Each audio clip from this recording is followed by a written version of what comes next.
İçimizde konuşuyoruz. Ben bugün ne saçıma jöle sürdüm ondan sonra ne bir de böyle makyaj yaptım. Bugün organik Okan ekranlarda. Nasıl? Çok güzel. Değil mi? Çok güzel. Sevgili izleyenler, bugün böyle tamamen doğal çıkmayı tercih ettik ekranlarınızda. Kanal T ve Olay TV ekranlarında. Bunun da sebebi burada anlattıklarımızı vücudumuza uyguladığımız zaman en güzel örneği diye. Nasıl? Bakar mısınız? Gözlüğümüze çıkarın. Böyle yakın görebilir miyiz? Biz bir rica edelim. Uğurcan'dan şöyle bak, bir dolu dolu bir resim. Nasıl abi? Kaymak. Değil mi? Bal dök yala. Öyle derler ya. Şimdi sevgili izleyenler, 0212 621 21 65. Bakın, bu numara çok önemli. Bunu bir yere kaydedin, not alın. Şimdi hocamla beraber konuşacağız. Aynı zamanda tabii dış güzelliğiniz çok önemli olabilir. Yani doğallığınız önemli olabilir. Kilonuz çok önemli olabilir. Şimdi bir de burada program sunuyoruz, anlamıyorlar. Ben şöyle geleceğim, şimdi beni takip etsin arkadaşlar. Bakın şöyle ön tarafa çıkacağım. Ondan sonra şöyle bir gösterebilirsek, nazarlardan saklasın. Allah nazarlardan korusun. Şöyle daha bir genele çıkabiliyor muyuz? Belli oluyor mu hocam? Evet. Ha? 100 kaç kilo şimdi? Şu anda evet 20 kilo tamamen, yani bugün itibariyle 20 kilo verdik. Sevgili izleyicilerimiz de her gün bizi ekranın başında seyrediyorlar. Nasıl verdiğimizi anlatıyoruz, konuşuyoruz. Burada konuşulanlar çok önemli. Sevgili izleyenler, gayet sağlıklı, gayet kendimi iyi hissediyorum. Tabii beslenme uzmanımız var, Ayşegül Bağır. Kendisine teşekkür ediyoruz. Slim City ailesine. Bizim hem kan değerlerimize hem de beslenmemize bakıyor. Ama tabii İbrahim hocamın söyledikleri çok önemli. Mesela onu bugün konuşmayacağız. Bugün sigara ve sedef konuşacağız ama sarı kantaron, sevgili izleyenler, benim asla evet demeyeceğim şeylere evet der hale geldim. Sakinleştirici. Çok. Ama iş hayatıma büyük bir katkısı oldu. Tabii. Pozitif düşünür, pozitif hareket ediyor insan. Negatif düşünceleri beyinden adeta atıyor. Temizliyor. Ben gidip siliyor, buradan çıkıp böyle kulise bütün arkadaşlarıma böyle bir sarılasım var yani. O kadar mutluyum. Rahatlatıyor. Çok teşekkür ediyorum. Bütün negatif düşünceleri siler. Allah razı olsun sizden binlerce kez. Bak, bunu ekrandayız diye söylemiyorum. Gerçekten evet. çok büyük klinik araştırması var bununla ilgili. Evet. Birleşiminde sarı kantaronun burada biyolojik sarı kantaron birleşimindeki hipeforin denen etken madde, evet, o beyindeki bazı hormonların salgılanmasını artırıyor. Serotonin hormonu kişiye mutluluk verir, neşe verir. Negatif düşünceleri siler. Aman ne güzel. Aman ne güzel. Şimdi sevgili izleyenler, bir iki şey lütfen. Tamam. Dopamin hormonu salgılanmasını artırır. Bu da Parkinson yetersizliğine sebep o. Eğer ki yetersiz salgılanırsa bu hormon Parkinson'a dönüşür zamanla. Parkinson hastalığını önleyici yani. Kişi kullandığı zaman Parkinson'a kolay kolay yakalanmaz. Bak, şimdiden başlayın yani sevgili izleyenler. Görüyorsunuz, en güzel örneği benim. 621 21 65. Bugün de hep kendimize yapacağız değil. Bugün de babama özel bir program yapıyoruz. Televizyonun sesini aç babacığım. Bizi güzel ve dikkatlice dinle. Allah başımızdan eksik etmesin. Allah uzun ömürler versin. Allah güzel, böyle sağlıklı ömürler yaşamak nasip etsin. Ama çok iyi adamdır, fakat sigara. Sigara, evet. Evet. Lütfen. Sigarayla ilgili korkutarak değil, gerçekleri söyle. Yok neyse o. Neyse evet. Ben kendimden bir şey söylemeyeceğim. Sigaraya birleşiminde 4000 çeşit madde var. Bunlardan en önemlileri mesela polonyum 210. Uranyum gibi radyoaktif bir madde. Evet.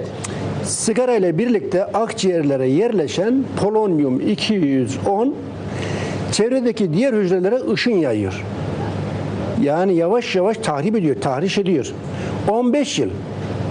Bir sigara içtiniz, 15 yıl diğer hücrelere zarar veriyor. Radyoaktif bir madde. Zamanla kansere dönüşüyor. Bir tek dal sigara. Metin abi, dinliyor musun? Sigara konuşuyoruz, ilgini çekmiyor. Burada şimdi birisi bir şarkı söylese bakardım. Şimdi tek dal bir sigaranın 15 yıl radyoaktif madde yayıyor. Sigaranın. 1. 2. Kadmiyum içerir. Tütüne kadmiyum bitkisi de denebilir. Çevresindeki bütün kadmiyumu emer. Kadmiyum nedir? Kadmiyum çinkonun zıttı bir element. Kadmiyum oranı yükselirse çinko oranı azalır. Çinko, kadmiyum birbirine zıttı iki element.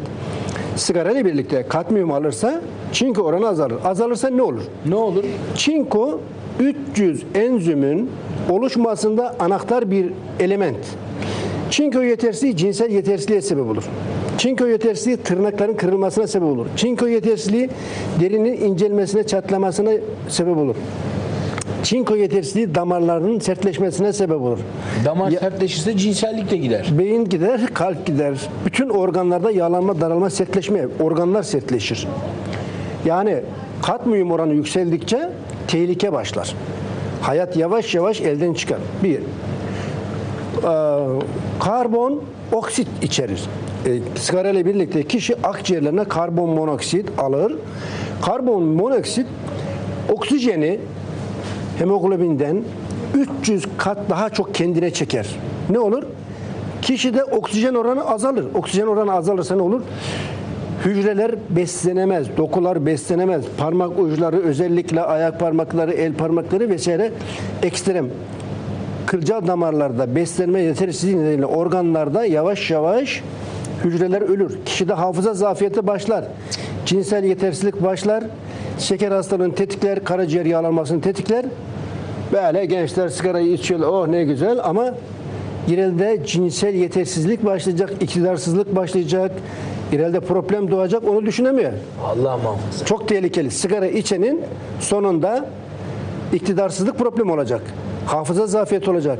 Kalp yetmezliği olacak. Washington Dünyaya Bakış Enstitüsü'nün yapmış olduğu araştırmada yılda 21 milyon insan sigaradan ölüyor. Alman Kanserlilere Yardım Derneği'nin yapmış olduğu araştırmada Almanya'da 218 bin kişi kanserden ölmüştür ve bunun %90'ı sigaradan kaynaklanıyor. Evet, siz de bu arada Epimedium macununu tüketiyorsunuz. Her gün alıyorsunuz maşallah. Bu şifa niyetine, bu önemli. Biraz Çok önce güzel. korktum ben. İktidarsızlık dedim. Ben en korktuğum şey Koç burcuyum. İktidar çok önemli. Burada güç bende olacak yani. Ekip arkadaşlarım falan. İktidarı kaybettik mi Allah muhafaza her şeyi kaybedersin. Bu siyasi iktidar değil, cinsel iktidar. Anladım peki. Evet hocam. Şimdi sigara serbest radikalleri azdırır. Serbest radikaller çoğalırsa E vitamini azalır, C vitamini azalır. E ve C vitamininin azalması da yine birçok hastalığı başta cinsel yetersizliği tetikler. Yani vitamin oranını düşürür. Artı siyanür içerir sigara. Siyanür. Ay şaka yapıyorsun. Tabii. Bunu ciddi mi söylüyorsun? İşte burada klinik araştırması var. Ben belgeyle bilgiyle konuşuyorum. Nerede? Siyanür. Purik asit. Purik asit. Siyanür dumanı birlikte siyanür asit, purik asit veya siyanürhidrik asit içerir. Böyle yaptığında siyanür çekiyor. Siyanür çeker. Allah aşkına bir daha söyle. Siyanür ne yapar? Siyanür kükürtle birleşerek tiyosiyanata dönüşür. Siyanür sigara dumanı ile birlikte alınır. Bu tiyosiyanata dönüşür. Tiyosiyanat nedir? Tiyosiyanat tiroid bezine iyot akışını engeller, iyot depolanmasını engeller. Bu da guatra sebep olur. Daha sayayım mı? Evet.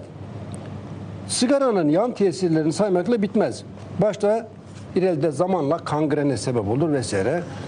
Yani bugün gençler o kadar keyifle sigara içiyorlar ki hatta yasak olmasına rağmen kahvelerde, taksilerde yani Yanımda her yerde hiç içirmem. içiliyor. Ekip çalışanlarıma özellikle bu konuda müdahale ederim. Arabalarımda hiçbir zaman bir tanesinde bile içilmemişimdir. Hep böyle cam mam açılır. Çok böyle kriz anında vesairede. Ama hiç de kullanmadım. Kullanmadığım için de hiçbir pişman değilim. Hiç de özenmedim. Hiç de böyle bir özenti şeyi değil. Özenilecek bir sürü şey var. Evet. Başka şeyler var. Şimdi bunların hepsinden uzak durmak lazım. Yeşilay Cemiyeti ile de Türkiye'nin dört bir yanında bunları zamanında dilimiz döndüğünce anlattık durduk. Hala da bu görevimizi yerine getiririz. Hocam peki ne yapacağız? bundan 3 ay önce Eyüp'ten bir beyefendi Mehmet Bey geldi.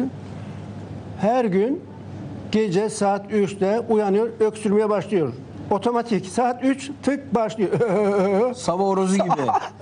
Uyuyamıyor sabaha kadar. Allah Allah. Sigara içiyor. Allah Allah. Otomatiğe bağlanmış. Allah Allah. 15 senedir uyuyamıyor. Saat 3 başlıyor kuru öksürük. Birçok insanda bu hastalık var. Ya ne olacak? Ne olacak dedim. İksir, aloe vera jel, bronş çayı, enfeksiyon çayı. O kadar çok param yok dedi. Az bir param var. 50-60 lira. Evet. Bir şey ver, her şeyi iyi gelsin. Bronşite, öksürüğe, balgamı temizlesin, kuru öksürüğü rahatlatsın. Uyuyamıyorum. Evet. 15 yıldır rahat uyku yok. Ben ona sadece aloe vera dedim ki bunu bağırsakların temizlenirse akciğerin de temizlenir. Evet. Bizim Bunu bir kullan. arkadaş var öyle, Ümit. O da bu yöntemle rahatladı çocuk. Kendine geldi. Evet. Evet. Bir hafta kullandı. Geldi. Allah senden razı olsun. Ne oldu dedim. İlk defa 15 yıldır rahat uyuyor. 15 yıldır ilk defa rahat uyuyorum artık dedi. Öksürük falan kalmadı. Temizlendi yani. Temizliyor, rahatlatıyor. Peki diyelim İçerideki ki bir pisliği atıyor. bir bayanın muayen günü aktifte sigara içiyor. Ha, onları San- söylemeyi unuttum. Pardon. Sancılanmasında falan daha bir etkisi Şimdi olur hamile, mu sigaranın? hamile kadınlar özellikle sigara içerse Evet. doğacak bebeğin kafasının çapı, yapı küçülür. Yani beyin gelişmez. Ben o kadının var ya alnını karıştırırım ben. Öyle bir şey yapıyorsa eğer, Hamile bir kadın sigara içiyorsa öyle bir şey yapıyorlarsa eğer, duyuyorlarsa buradan, eğer hakikaten böyle bir şey varsa çok çok yazık, çok günah. evet, genin gelişmediği için alkoliklerde de aynı durum. Sigara içenlerde de hamile bir kadın asla sigara, alkol, kahve içmeyecek. Hatta siyah çay bile zararlı. Biz bunları Özellikle de hayatımızdan siyah- çıkardık. özellikle hocam. Şimdi sigara. Alkol deyince gençler gülüyorlar burada. Biz alkol yok. Artık bunların hiçbiri yok. Zaten kilo veremezsin. Evet. Evet. Evet. Yani hamile bayan asla sigara, alkol, çay, kahve kullanmamalı. Kullanırsa doğacak çocuğun yani ileride geri zekalı olmasına sebep olur. Mesul olur. Çünkü beyin gelişmez. Var işte. Oksijen yok. Var, görüyoruz Nasıl zaten gelişecek? etrafımızda Oksijen- var. Onlar oksijen- hep demek ki anneleri hamileyken sigara içtiler. Evet, maalesef bazen oluyor. Evet. Var Olur, öyle evet. birkaç tanıdığım gerizekalı var. Evet. La ilahe illallah. Evet. Evet, sedefle ilgili. Sedef hastalığıyla ilgili 100 yıldır herkes bir şey söylüyor. Ne diyorlar? Balığa git diyor. Git diyor, havuza gir diyor. Balık diyor yesin diyor. En popüleri bu. Ben çektim. Şimdi burada diyecek yani bir seyirciyi kandıracak halimiz yok. Biz Evet. TRT'de de yaptık bu işi. Show TV'de de yaptık. Biz her yerde yaptık. Bana topu ver, ben her yerde oynarım. Ben bu sektörün Sergen Yalçın'ıyım. Ama 90'a topu atarım, ayrı mesele. Ondan sonra yani iyi bakarlarsa bana, ben orta sahadan gol bile atarım. Şimdi şunu anlatayım. Biz böyle gittik, gördük oraları, yerleri de çektik. Havuza giriyorlar, balıklar geliyor, yiyor. Ama şimdi herkesin gidip o havuza girip balığı yedirtme şansı yok kendine yani. O sedefimi ye, bu sedefimi ye falan. İyileşse bile bir ay herkes. sonra yine çıkıyor. Ekrem Bey diye bir arkadaşımız. Arkadaş olduk zamanla vatandaşla. 6 yıl önce bana geldi. Evet. Sadece Ağustos ayında yüzü gözüküyor. Her tarafı kapalı. Oo. Kafasında böyle bere. Her yeri. Her yeri kapalı. Yüzü açık. Ben vatandaşı terörist zannettim.